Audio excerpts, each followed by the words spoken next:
किसी शख्स का एक ही बेटा था जो रोज रात को देर से आता और जब भी उससे बाप पूछता कि बेटा कहाँ थे तो झूठ बोलता और कहता अबा जान दोस्तों के साथ था। एक दिन बेटा जब बहुत ज्यादा देर से आया तो बाप ने कहा कि बेटा आज हम आपके दोस्तों से मिलना चाहते हैं। बेटे ने फौरा कहा अबा जान इस वक्त अभी तो रात के 2 बजे हैं, ऐसा करते हैं कि कल चलते हैं। बेटे ने बात को टालने की बहुत कोशिश की लेकिन बाप बाजिद था कि नहीं अभी और उसी वक्त चलते हैं, आपके दोस्तों का पता तो चले। बलाखिर दोनों बाप बेटा रात के 2 बजे उसके दोस्त के घर पहुंचे। दरवाज़ा खटखटाया तो काफ़ी देर तक कोई जवाब न आया। बलाखिर आवाज़ आई कि कौन है दरवाजे पर। पूछने वाला उसके दोस्त का बाप था। आने की वजह दरियाफ़त की तो लड़के ने कहा अपने दोस्त से मिलने आया हूँ। उसके वालिद ने कहा उस वक्त मगर वो तो इस हिफ्ते में है, वक्त सो रहा है। बुजुर्ग ने जवाब दिया चचा जान आप उसको जगाइए, मुझे उससे ज़रूरी काम है। मगर बहुत देर गुजरने के बाद भी यही जवाब आया कि सुबह को आ जाना, अभी उसे सोने दो।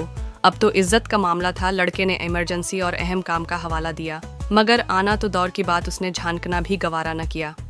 बाप ने बेटे से कहा कि चलो अब मेरे एक दोस्त के पास चलते हैं जो फल्ला गांव में रहता है जिसका नाम खैरदैन है। दोनों बाप बेटा गांव की तरफ रवाना हो गए। दूर सफ़र करते करते अजानों से ज़रा पहले तो इस गांव पहुंचे और खैरदीन के घर का दरवाज़ा खटखटाया मगर जवाब न आया। बलाखिर उसने ज़ोर से अपना नाम बताया कि मैं फ़िलाँ हूँ, मगर फिर भी दरवाज़ा साकित और कोई हरकत नहीं हुई।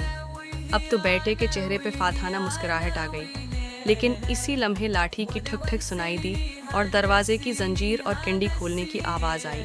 एक बूढ़ा शख्स बरामद हुआ जिसने लपट कर अपने दोस्त को गले लगाया और बोला मेरे दोस्त बहुत माजरत, मुझे देर इसलिए हुई कि जब तुमने साल के बाद मेरा दरवाज़ा रात गए खटखटाया तो मुझे लगा कि शायद तुम किसी मुसीबत में हो, इसलिए अपने पास जो पैसे जमा किए थे इसको निकाल के लाया कि हम शायद तुमको पैसों की ज़रूरत हो।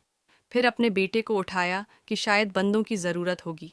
फिर सोचा कि शायद कोई पंचायत होगी और फैसले के लिए पग की ज़रूरत होगी तो उसलिए अपनी पग भी लाया। अब सब कुछ तुम्हारे सामने है।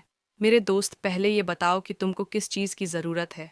ये सुनकर बेटे की आंखों से आंसू आ गए कि अबाजी कितना समझाते थे कि बेटा दोस्त वो नहीं होता जो हर चौमक चराहे पर आपके साथ हो, बल्कि दोस्त वो होता है जो आपके हर दुख दर्द में साथ हो।